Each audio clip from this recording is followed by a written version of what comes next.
Yan. So ito po yung unit po natin na 30.60 po yan. Sige po, tuloy po kayo. Pwede naman po i-view yan. Tuloy po. Ayan.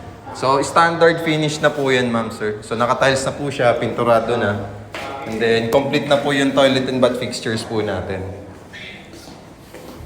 Tapos may granite countertop kitchen na rin po siyang kasama. Ayan po. So ito po yung naka-promo na 10,000 cash out only po. So ayan po yung outer unit po. Sige po, check niyo po natin dito. So ito naman po yung yung amenities natin. May basketball court, meron na po tayo outdoor gym, children's playground, and then Alpha Mart. Meron po tayong clubhouse and coffee shop po. Tapos yung may tent po na yan, bazaar po yan. Events po yan ng mga homeowners po. So dito po yung dalawang basketball court. Doon po yung yung commercial strip or mall po natin. So may open space po na yun. May mall na gagawin? Yes po, ma'am. Sarili po nila. So ito po yung naka-promo natin ng 10,000 cash out only. Within 30 days, pag na-approve, pwede na lipatan agad.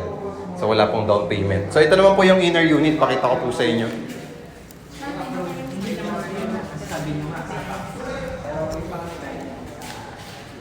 So yung inner unit naman po, ma'am sir, kita lang po yung loob. So mas affordable lang po ito ng 1,000 pesos compare po dun sa outer unit. So ang monthly po natin dito, nag-range po siya ng 18,000 to 19,000 pesos per month. Yung sa outer po, 19,000 to 21,000 pesos per month po.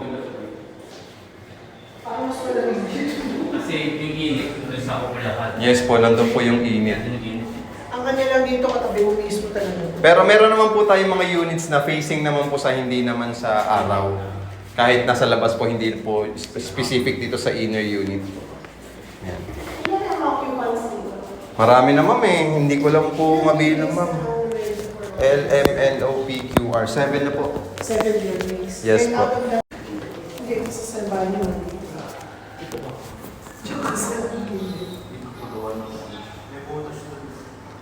Ano po yan? Para po sa exhaust po yan. In case magpapagawa po kayo ng exhaust dito sa CR, connecting po sa may lutuan nyo, bubutasan lang po yan na mapunta po doon.